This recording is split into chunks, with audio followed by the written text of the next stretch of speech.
to elbows getting thrown or punches or a fight. Heifeld hits the first one. Omar Samhan just picked up his second foul. Heifeld at 14.7 rebounds a game. The first game against St. Mary's, not a headline game for the senior. He had just 9 points and 5 rebounds. He looks like he's ready to step it up tonight. He's a tough matchup, capable of getting it going from the perimeter. You know, a big man that can step away and big enough to take you down low as well. O'Connell with a wild shot flying down the lane. Here's Pargo, who nearly jumped to the NBA after his junior season. They bring him back, foul at the foul line. And Dave, both these teams have not allowed, get some touches on the ball, give yourself a chance to go inside before you take a shot outside, give yourself a chance to get fouled or get a good look. O'Connell with the foul to put Day at the line, and it's in and out. Both teams already in the bonus, and that's part of that herky-jerky nature you're talking about. No fluidity yet, lots of fouls. He's off to O'Connell, he'll run the point. St. Mary's still searching for an identity without Patty Mills, losing their playmaker, shot maker, the player with the most confidence. Hughes will fire, left it well short. Out in front, they've got a man, Gray, in front of the field. He can't convert, but Heifeld underneath will be fouled as he went to crash the glass on the follow. We're seeing some point-blank range shots come up empty. Ben Allen's second foul.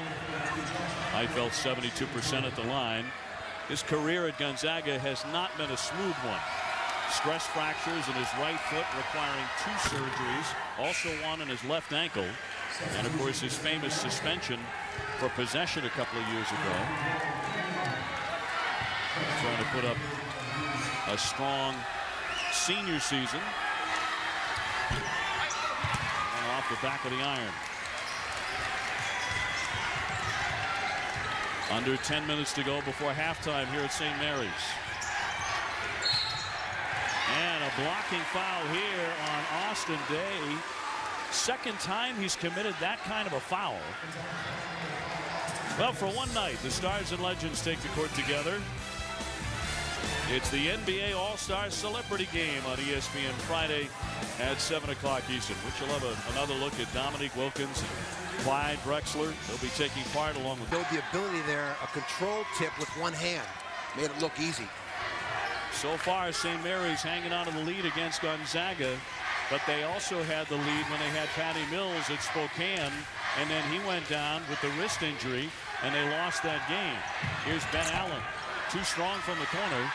Fargo controls the board, and we'll have Patty with us right here at courtside in just a couple of moments. Around and out on the 3 by Gray. A lid on the basket on both sides suddenly.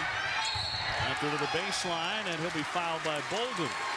And there is a lid on these rims, Dave, but part of the anemic shooting percentages by these teams is the fact their shot selection has been very poor, not giving themselves a chance to get good looks, just in a rush, in a hurry, many contested shots, quick shots. And Gonzaga shot 36% against Memphis, and part of that was the Tigers' stifling defense. But also you can go back and look at possessions where they forced the action. Bolden, in fact, did not score in the first half of that game against Memphis. You mentioned it earlier, the top scorers was totally shut down. Mark Few said they dominated us in every phase of the game, talking about Memphis. And John Calipari's dominating Conference USA the way Jerry Tarkanian and the Running Rebels used to in the old PCAA conference out west. Yeah, sure, excellent comparison. And they're running the table again this year. Fargo, the point guard. Not a good pass, well read by Ian O'Leary on the steal. St. Mary's with it, playing at home in front of a raucous crowd and leading it 22-17.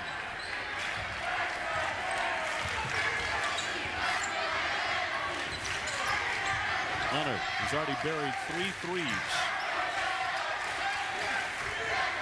So difficult adjusting in mid-season when you lose your point guard, quarterback, playmaker. That'll be goaltending. Heifeld so active, but a little bit too much here. Well, a good penetration, the shot fake, lifts the defender. It was actually Micah Downs. So we have a timeout with 8:23 to go here. St. Mary's with a 24-17 lead over number 21 Gonzaga in the rematch in the West Coast Conference. Welcome back to St. Mary's in our Thursday night showcase presented by T. Rowe Price. It's Gonzaga and St. Mary's, part of Rivalry Week, presented by Cisco. There's the Gale Force, the student section for St. Mary's. In full effect. Look at the body paint. We spent all day looking for red and blue paint. No wonder I couldn't find anywhere in downtown San Francisco. You didn't go to the Haight-Ashbury. Heitfeld has that knocked away. It'll be Zags basketball with 8:02 remaining in half number one. Gonzaga won the first meeting 69-62. Mills was only in the ballgame for part of that. And he took that seemingly innocent spill. He takes about 7 or 8 of those a game. Wanna fracturing that wrist. Bolden with a little fadeaway, and that drops in. Nice touch. Well, there's Bolden using the size, the ability to put the ball on the floor, the bounce, and finish it mid-range.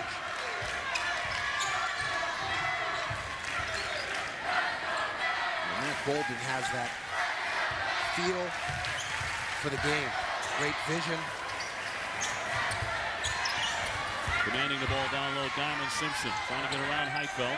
Shot clock at 10 for the Gales. O'Connell will back it out, but now has to rush it. 4 seconds to shoot and throws it away. On the defensive pressure, Pargo. He spins. Needs some help now. Here's Bolden to loft it up. He buries the three. Well, a great decision by Pargo. Not forcing the action, instead reverse pivoting and fanning the ball back out on the perimeter to the trailing Matt Bolden. A great time to take that three ball. Odd stat, Gonzaga with only 2 assists and fairly deep into the first half here. The game has lacked any type of offensive rhythm.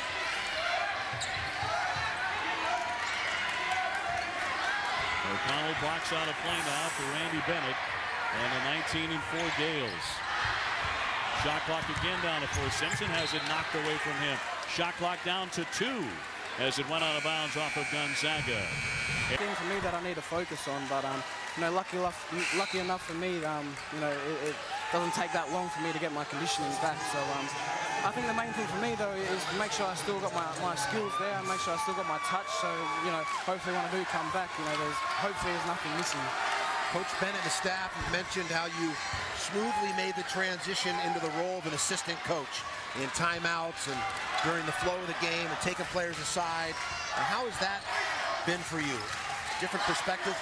Yeah, look, I've taken this whole situation as a new challenge for me, and a lot of people say, you know, are you know, disappointed with the hand and with the team? I've taken it how it goes, and you know, making the most of my opportunities and now, and still making sure I'm involved with the team. Sam hand down low, but a whistle here